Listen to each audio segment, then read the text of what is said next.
My daughter Maddie is in my room where I work from and do my go lives from, and she's an artist, so she's doing her drawing thing, and I'm doing my tarot thing. She's gonna try not to laugh at me. That mother-father dynamic. At you. You see, I don't know if you heard her. Maddie, are you wanting to say hi to everybody? No? Are you good over there? Okay, honey. So I first and foremost appreciate everybody's flexibility with the timing. When I got home, go figure, schedule change occurred in regards to my family. So that's why I moved it to 8. And I was thinking that about now is the time where a lot of people are done with, making dinner, having dinner with their families. So you might be freed up to spend a little bit of time with me. I see someone's on here, but, oh, it's my mom. Hi, Mom. Maddie, are you want to say hi to my mom? She hopped on. Maddie says hi, Mom. We both love you. So I'm glad to be back. I have missed being in the group and posting, and I'm really grateful for everybody who's here. I'm looking forward to continuing our Fool's Journey. I'm going to continue to dedicate some time as far as Mondays through Saturdays. I'll look at the poll that I posted in our group, but in the evening, spend about 15 minutes going over a card in the tarot deck. Eventually, we're going to progress into putting all the info together, which I think is exciting. And eventually, our goal is to go over these cards, take our time with them, and maybe work in some spreads for people who are interested in doing spreads. But no, right now we're just taking our time and learning about them.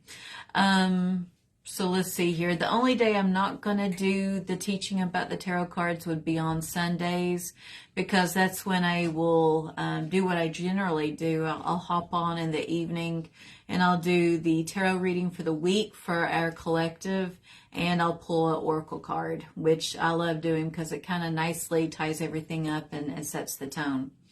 So tonight we're going to continue our Fool's Journey. So, as a bit of a review, so we started off as the Fool, also known as the Seeker, meaning that with various things in our life, we're starting off inexperienced, going down these new roads that we trudge upon, very motivated and all that good stuff.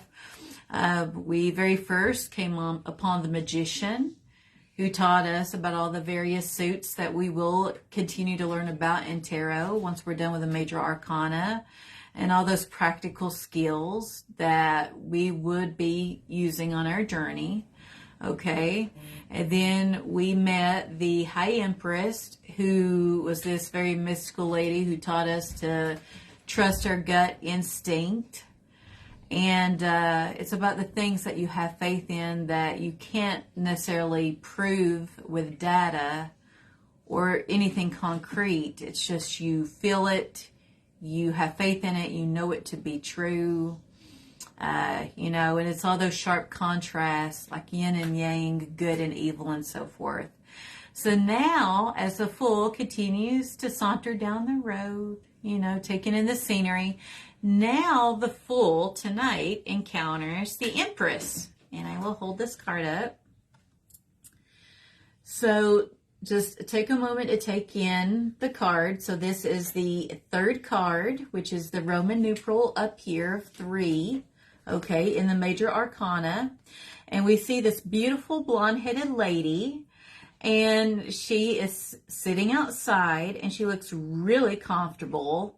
She's not having to work hard.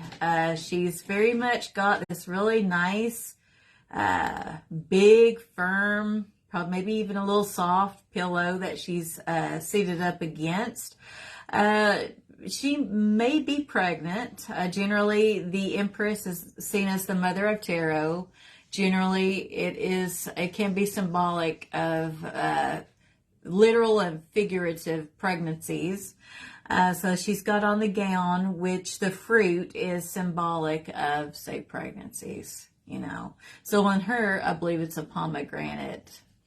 So here, there's like this shield, is the way I see it, which is a heart with the symbol of a female within it.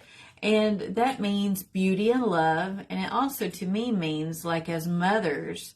And I take this to mean not even, I mean, this is the feminine card, because tomorrow we'll be discussing the Emperor, which is a masculine card.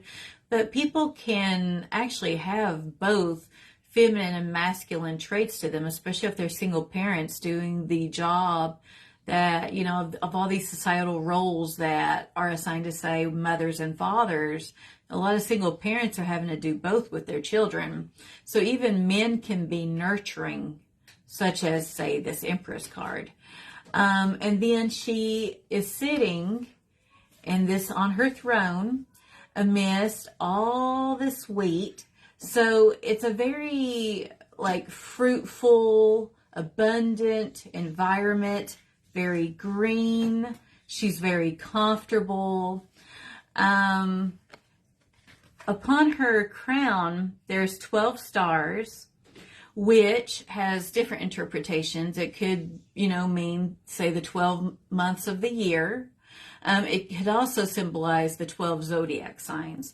So when you think of the mother, you're thinking about creation. We come from Earth. Mother Earth, we would not be alive right now if it's not for, like, say, the food that's grown out of the ground, water.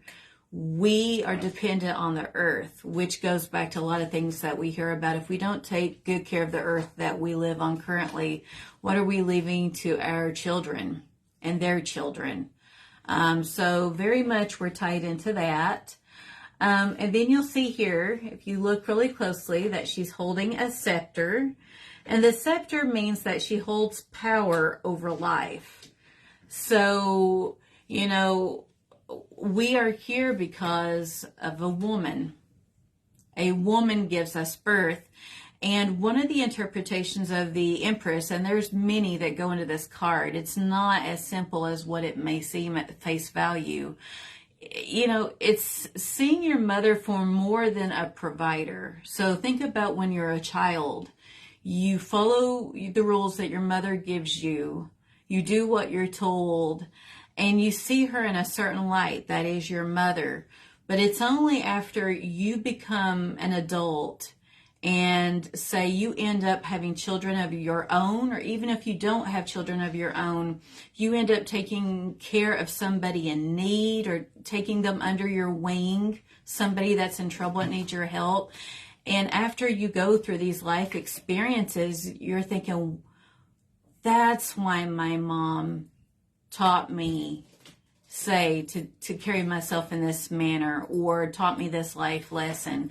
And it may not have made sense when, say, we're younger and we're at the very beginning of our fool's journey. We're the fool, right? We don't know. We're just, you know, very inexperienced. It's getting to know the woman that brought you into existence for more than just her role as a mother. It could also be, like I'd mentioned, okay, so you could be taking somebody under your wing. It could also be giving birth to a project. It's a creative endeavor, a new business. So like for me, you know, I'm starting my small business with reading tarot and making candles for people because I love to do it. I find this to be a very helpful thing, but this is my baby. So very much I can relate to the Empress card, not only as a mother myself, but because I am a small business owner. So I can totally relate to that. That shield, though, touching back.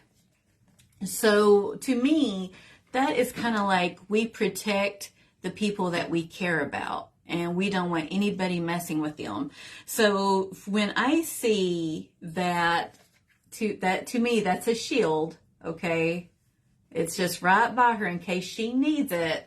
She's going to defend the people that she loves, you know, that she has spent so much time molding and creating and taking care of. She's not just going to let anybody come in and mess with, say, her children, you know, or her family.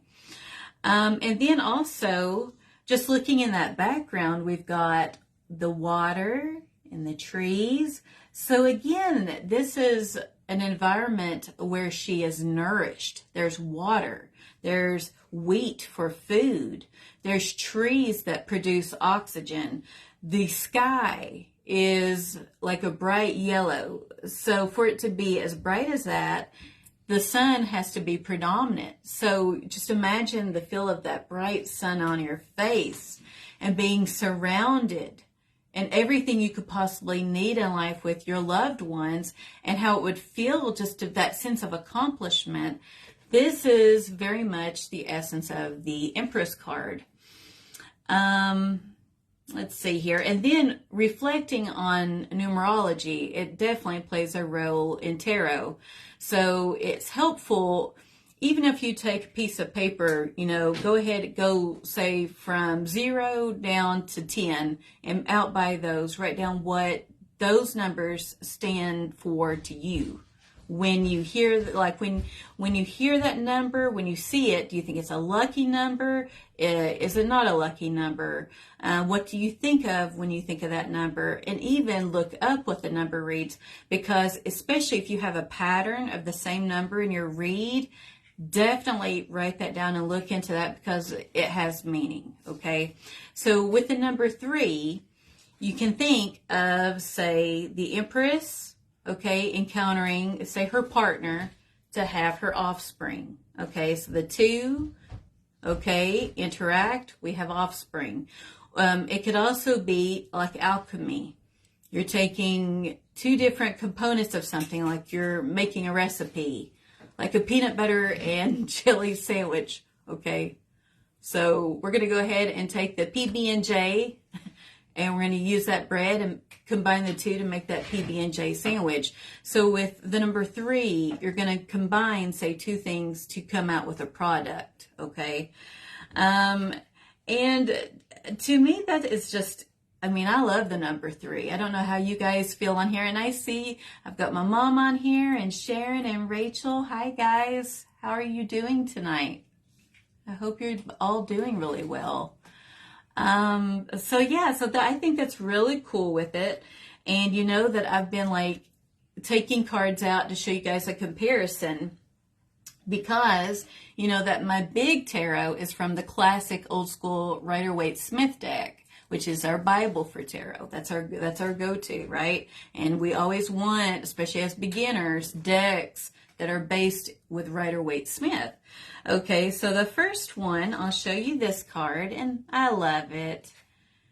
So let's hold this one up here, and it shows this beautiful lady, and she's got the rounded abdomen, so she is pregnant. And just look at the flow of her gown. And there's like these flowers and vines that it's like it comes from the point from her abdomen all down her skirt and all through her hair. So that means life is coming from her. And if you look around her, the trees are barren, but they're starting to produce some leaves. And so when I see this, on top of everything that we discussed, it reminds me of springtime, which I don't know about you guys. I'm ready for some springtime. I'm not sure I'm feeling these cold temperatures, and I miss the sunny days and everything that comes with the walks outside, and everything being green and pretty and colorful. And so to me, this is like springtime. It's just life. It's coming back from death, which we have life and we have death. That's just the evolution. It's all life. And I think that is cool. And then here's another one. It takes a little bit of artistic freedom, because this is from my crow deck. But you'll see that we have the sun. Okay, so let's look for the similar concepts to our other cards. Okay, so we have a cup, a chalice here. Okay, and it's in the center of this heart. So this could mean, so your cups are your emotions. Okay, one cup. So we're thinking of an ace. It's at the beginning of that journey. It's like a new thing, like we were talking about, a baby, a new job, business venture, you name it. You're writing a book or what have you. It's a project. It's a creative endeavor. It's something you're giving birth to. It's exciting, right? It's full of passion. When you think of the sun, like, it's a good thing. We have wands in here, and when you think of the wands, like we've talked about, those are your creative endeavors and your passion and drive. So that is very much part of this picture. And let's see here. There appears to be the pomegranates too. So that fruit's in the picture. Okay. Very much similar to our Rider-Waite-Smith, where she has those on her gown. And there's water below this mommy crow, and there it looks to be the fall. But it's a beautiful thing. So even though with fall we're transitioning toward death, when you think about it, even when things die, they break down and lay a bit dormant, but there's life growing underneath that. Again, this continuous cycle. And then the sky is, it is a bit bluish gray with some clouds. So to me, when I see the clouds, I just think a little bit of the unknown. It gives me moon vibes, you know. The moon also is considered very feminine. In contrast, the sun is seen as masculine. Okay, so, you know, I always end things with teaching these with, you know, my card.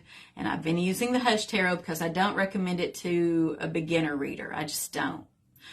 Because some of the cards are related to Rider-Waite-Smith, but some are not. And so this is the one for the Empress here.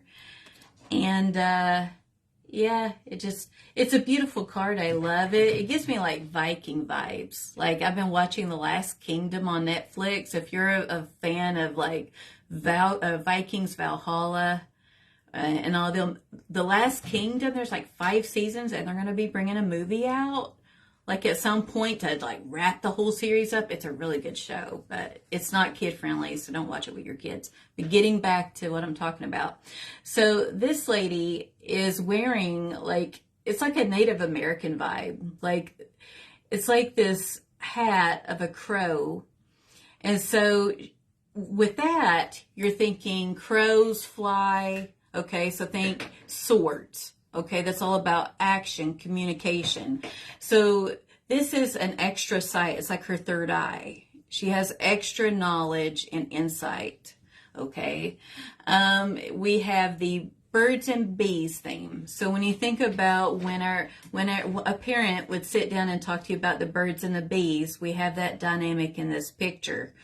And it's just kind of showing that femininity. And that through life, she has like her wounds, like her scars, but she has evolved and she's like this little warrior and she's going to protect her creation. So it's a very feminine, strong vibe to this card. And, you know, even below her, she's got the little crow feathers and the little crow head's peeking out there. So I love this. But if you compare it, let me hold these guys up, especially these two. So I think even the one that I pulled from my crow deck isn't as spot on as, say, these two here. So if you look at these, you see the similarities, right? And so the black and white one is from my Tarot of the Abyss.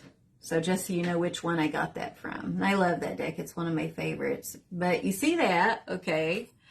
All right, versus these two. All right.